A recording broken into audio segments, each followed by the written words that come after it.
এই দুটো একসাথে মিশিয়ে স্প্রে করে দিলে গুটি আসার পর যদি কোনো পোকামাকড়ে আক্রমণ হয় সেগুলো তো মারা যাবে। আর তার সঙ্গে এই প্রিজিয়ার থাকার জন্য এটা এক ধরনের আঠা, যেটা এই কীটনাশক গোলার সঙ্গে এই রকম আমের গুটি ধরে গেলে কি স্প্রে করতে হবে, কিভাবে গাছের যত্ন নেব, ওই মুকুলের যত্ন নেব। এই গাছটায় মুকুলের ফুল ফুটে গেছে, গুটি ধরতে যাচ্ছে, এখন কি করব? এর কি যত্ন নিতে হবে। এই রকম 4-5 ইঞ্চি মুকুল বেরিয়ে গেছে, এখন এটাতে কি স্প্রে করা যাবে কি যাবে না? এই যে এটার 1-1.5 ইঞ্চি মুকুল বেরিয়েছে, এটার জন্য কি পরিচর্যা করব? সোশ্যাল মিডিয়ায় দেখছি ছোট ছোট চাষিদের বড় বড় জ্ঞান এই মুকুলের পরিচর্যা শেখাচ্ছে। তারা ছোট ছোট ছাদ বাগানে চাষ করে আর এই বিশাল বিশাল আম গাছের জ্ঞান দিচ্ছে। তারা বলছে গাছে মুকুল ঠেলছে না, এইটা স্প্রে করো, গাছে মুকুল বেরিয়েছে এইটা স্প্রে করো, ফুল ফুটছে না এটা স্প্রে করো, ফুল ফোটার পর এটা স্প্রে করো, গাছে গুটি এসছে এটা স্প্রে করো। আরে বাবা, এটা একটা উদ্ভিদ, এটারও নিজস্ব প্রাণ আছে, এত স্প্রে করতে লাগে? এত বড় বড় গাছ ভর্তি মুকুল কিভাবে নিয়ে এলাম? এরা নিজের খাবার নিজেরাই তৈরি করতে পারে এবং পরিবেশের সঙ্গে মানিয়ে চলিয়ে নিজের প্রতিরক্ষাও নিজেরাই করতে পারে। শুধু আমাদের কি করতে হবে? এদেরকে একটু গাইড করতে হবে, এদেরকে একটু হেল্প করতে হবে। মাত্র 2টো স্প্রে করে গাছ ভর্তি আমে ভরিয়ে দিতে পারবো। আর সার জলের ব্যাপার, এই যে বড় বড় গাছগুলো দেখছো, এদের শিকড় আমার থেকেও নিচে চলে গেছে। তোমার কি মনে হয় এই গাছগুলো আমাদের সারের ভরসায় রয়েছে?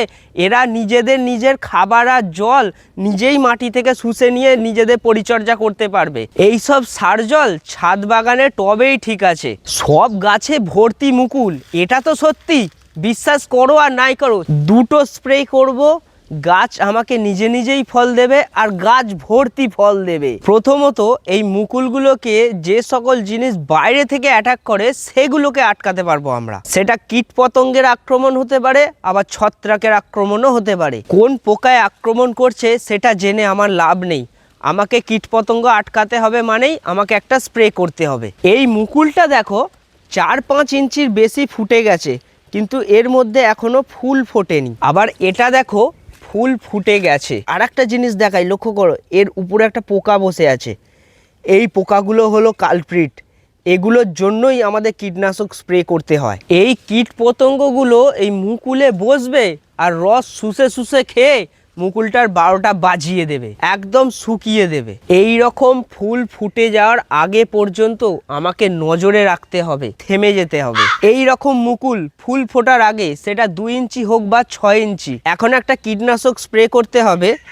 আমি ব্যবহার করেছি ম্যাজিক, এটা একটা ইমিডাক্লোপিড কেমিক্যাল কম্পোজিশনের কীটনাশক। আরও আছে সিম্বুজ, ওস্তাদ, জেমস, যে কোনো একটা ব্যবহার করলেই হবে। কিন্তু তার সাথে এই ওয়েটিং এজেন্ট, যেটা হচ্ছে হেল্পার, এটা এক ধরনের আঠা, যেটা এই কীটনাশক গোলার সঙ্গে এই হেল্পারটা মিশিয়ে দিলে এই যে ওষুধটা স্প্রে করব সেটা এই মুকুলের গায়ে খুব ভালোভাবে আটকে যাবে। এটা মাথায় রাখবে।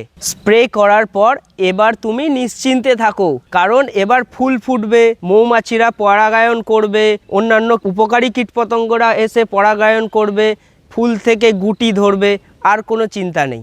ফুল ফোটার পর কোনো স্প্রে করবে না, তখন স্প্রে করলে উপকারী কীটপতঙ্গগুলো মারা যাবে আর পরাগায়ন ঘটবে না, গাছ ভর্তি ফলও আসবে না। ফুল ফুটে গুটি ধরে গেল, ছোট ছোট আম দেখতে পাচ্ছি সবুজ সবুজ। আমের গুটি ধরে যাওয়ার পর কীটনাশক স্প্রে করতে হবে। আর তার সঙ্গে এই পিজিআর হলো একটা প্ল্যান্ট গ্রোথ রেগুলেটর, যেটা আছে এই মিরাকুলানের মধ্যে। এর মধ্যে আছে ট্রায়াকন্টোনল হরমোন। এই দুটো একসাথে মিশিয়ে স্প্রে করে দিলে গুটি আসার পর যদি কোনো পোকামাকড়ে আক্রমণ হয় সেগুলো তো মারা যাবে। আর তার সঙ্গে এই প্রিজিয়ার থাকার জন্য সেই আমের গুটিগুলো ধরে রাখবে, ঝরে যাবে না। যতগুলো গুটি থাকবে ততগুলোতেই ফল থাকবে। আর এগুলোর সঙ্গে সবসময় ওয়েটিং এজেন্ট বা আঠা মিশিয়ে দেবে। এই ছিল আমাদের সঠিক ও সহজ আমের মুকুলের পরিচর্যা। নমস্কার, আমি স্নেহাশিস। সবাই চাষি চ্যানেলে এতক্ষণ টিকে থাকার জন্য ধন্যবাদ। এইভাবে সহজভাবে এবং সঠিকভাবে আম গাছের পরিচর্যা করুন।